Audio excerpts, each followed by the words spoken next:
U.S. authorities have arrested a man suspected of killing 5 of his neighbors in Texas on Friday. This comes 4 days after the shooting when he had allegedly killed 5 of his neighbors, including a 9-year-old boy with an assault rifle. As per a report, the officials captured him hiding in a home some 30 kilometers away from where the shooting occurred. He was found in the closet hiding under a pile of laundry. As per the officials, the alleged shooter is a Mexican national who has been deported 4 times.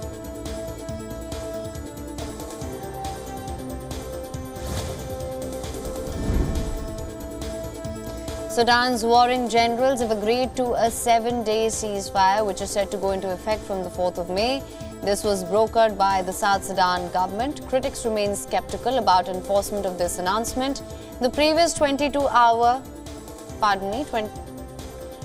72-hour ceasefire did not actually put a pause on fighting. More airstrikes and shooting in Khartoum region disrupted the last short-term truce. Video footage released just before this announcement showed plumes of smoke rising from Khartoum.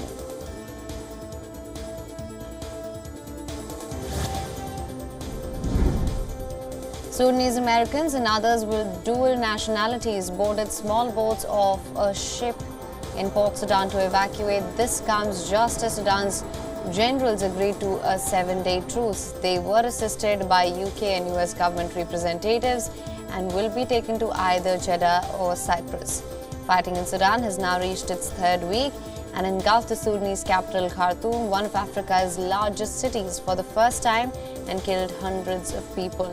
It has also created a humanitarian crisis with around 100,000 forced to flee with little food or water to neighboring countries.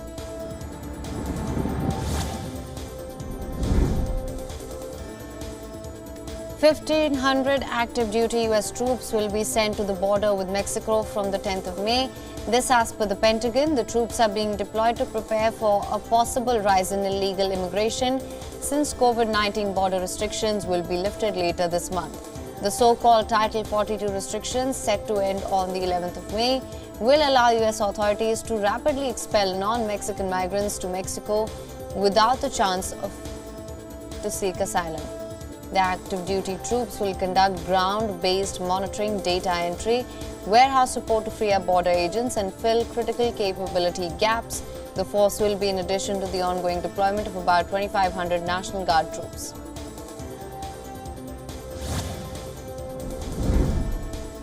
Israel conducted airstrikes across the Gaza Strip last night in response to a barrage of rockets fired by militant groups earlier in the day. This comes after the death of a Palestinian hunger striker in Israeli custody. The Israeli military said at least 26 rockets were fired from Gaza during the barrage and 2 landed in Sderot, wounding 3 people. In Gaza, an umbrella group of armed Palestinians factions claimed responsibility for the rockets fired towards Israel during the day.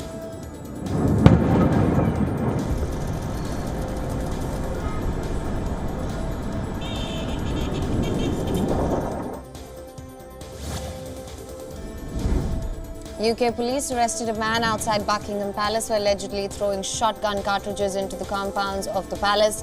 The man has been arrested on suspicion of possession of an offensive weapon after he was searched with a knife and a knife was found in his possession. And the police stated that they were not treating this incident as a terrorism-related act but as a man acting alone. British media reported that neither Britain's new King Charles or his wife, the Queen Consort, were at the palace at the time of this incident.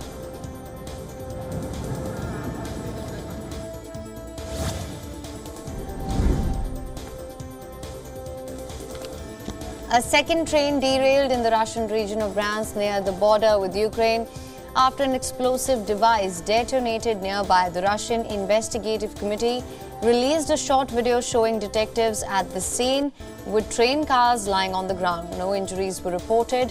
However, this incident comes less than 24 hours after another explosion derailed a train in the same region.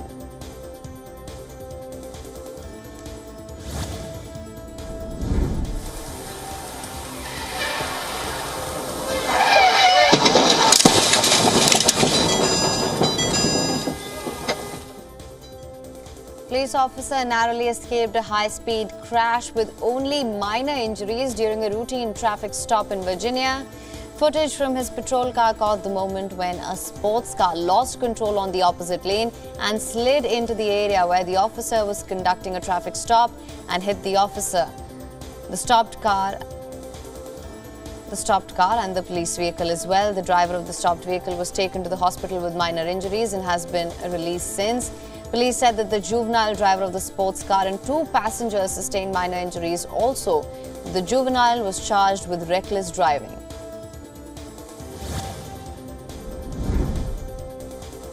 The Kenyan cult leader accused of ordering his followers to starve themselves to death will face terrorism charges over the deaths of people found buried in mass graves. This as per prosecutors after a court hearing. 101 bodies have been found in the shocking cult case, while search for more bodies is still on. According to reports, the dead were members of the Good News International Church, led by 50-year-old Paul Mackenzie. Mackenzie allegedly told his supporters that the world will end on the 15th of April, and so in order to be the first ones to reach heaven, they must starve themselves. As of now, the death toll stands at 109 to 101 bodies. According to the Interior Minister, more than 400 still remain missing.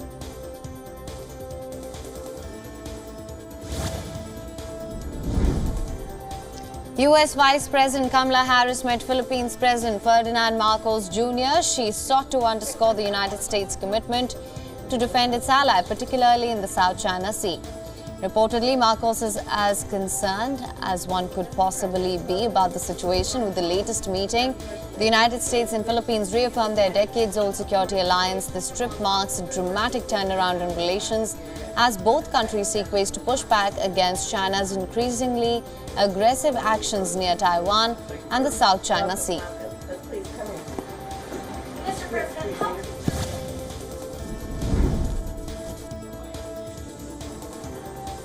The Malaysian Maritime Enforcement Agency has said that 1 Ukrainian and 2 Indian nationals who were part of the crew members of a tanker that caught fire off the southern coast have gone missing. According to reports, the tanker was on its way from China to Singapore with 28 crew members on board. 23 out of 28 were rescued by the MMEA and nearby vessels. Reportedly, 3 are still missing. The MMEA received an alert in the early evening as the tanker caught fire. Cause of the fire is still under investigation.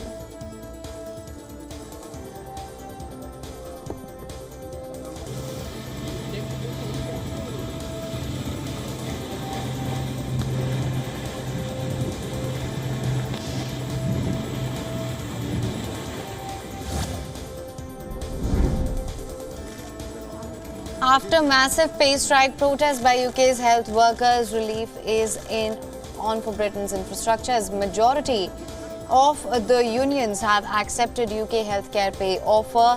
The offer covering nurses, paramedics, midwives and other workers in England includes a one-off payment equivalent to 2% of their salaries in the 2022-23 financial year, and it also provides a 5% pay rise for the financial year 2023-24. The largest union involved in dispute has accepted this increment, while some are still hoping for further negotiations.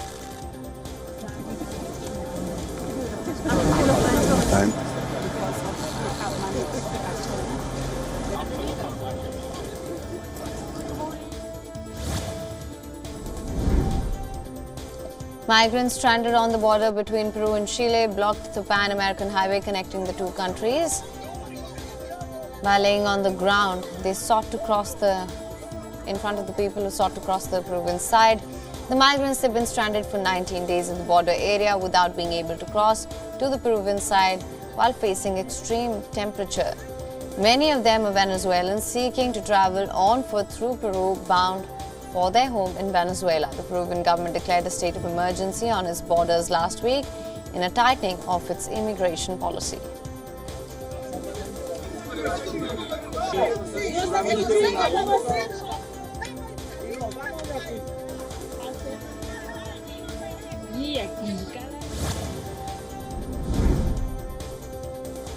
Colombia's government and the National Liberation Army rebel group began their third round of peace talks in Havana in Cuba. The ELN was founded in 1964 and has some 5,850 members, including 2,900 combatants, and is accused of financing itself through drug trafficking, illegal mining and kidnapping. Talks with the ELN are the cornerstone of efforts by President Gustavo Petro to bring total peace to Colombia. President Petro restarted peace talks with the ELN last year, but those negotiations were thrown into disarray in March after the ELN killed 9 Colombian soldiers near the border with Venezuela.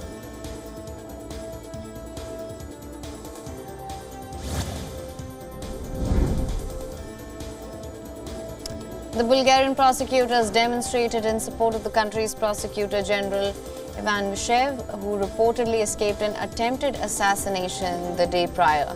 According to reports, an explosive device including shrapnel detonated as a car carrying the Prosecutor General was passing by.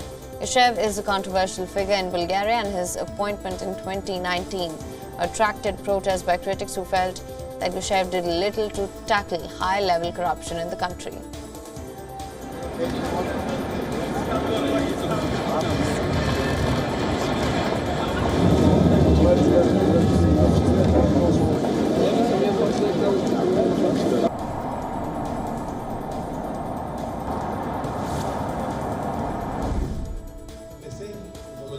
Paraguay's President-elect Santiago Pena has said that the ruling made by Paraguay's electoral institution should be respected. This comes in response to protests demanding a vote recount after right-wing candidate called in a post on Instagram for a recount and asked his supporters to protest.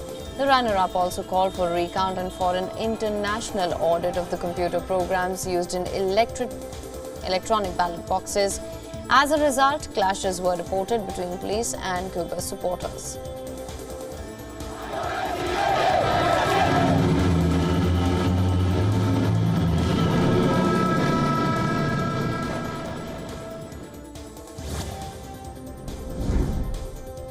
U.S. State Department Deputy Spokesperson Vedant Patel stressed in a news conference that all individuals, including prisoners, should be treated humanely. He made this statement while noting that the Palestinian hunger striker's death while under Israeli custody. The Palestinian hunger striker was waiting trial when he was found unconscious in his cell and taken to hospital, where he was declared dead after efforts to revive him. Hundreds of people took to the streets and blockaded Gaza and the occupied West Bank to rally to mourn his death, which Palestinian leaders described as an assassination.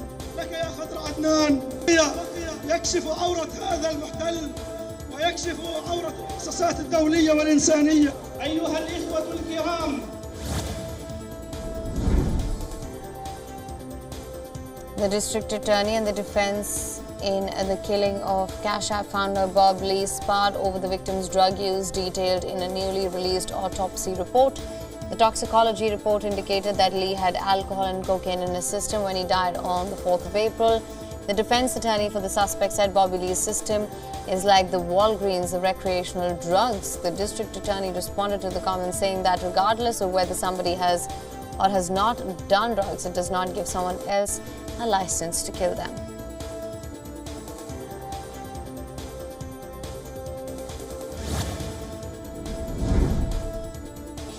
Picket lines formed outside studios in LA and New York as 11,000 union members walked off the job for the first time in 15 years in a strike over pay and conditions in the streaming era. The strike comes after talks between the Writers Guild of America and Studios Alliance of Motion Picture and Television producers collapsed. The two sides are clashing as writers demand higher pay, minimum guarantees of stable employment, and a greater share of profits from the boom in streaming. Left, right, left, left. United will never be defeated. United will never be defeated.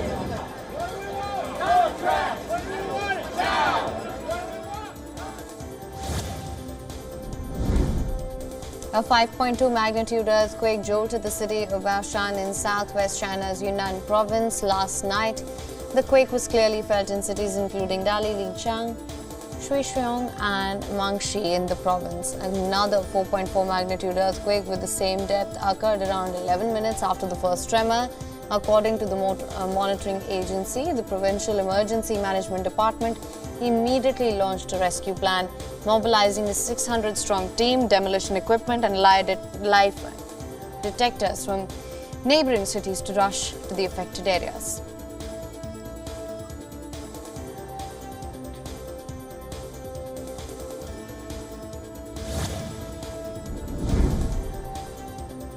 Floods in Illinois as a result of the overflowing Mississippi River have been encroaching on nearby homes, property and roads. The Mississippi River has risen following a snow melt after major snowstorms pummeled western parts of the United States over the winter.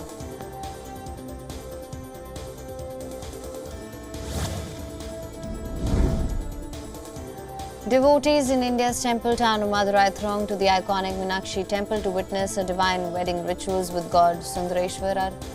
Every year, a massive crowd gathers to witness the celestial wedding, which is celebrated with much grandeur.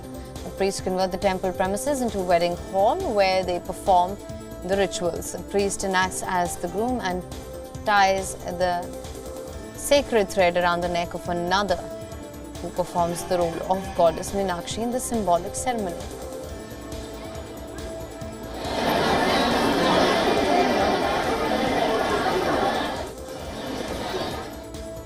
WION is now available in your country. Download the app now. Get all the news on the move.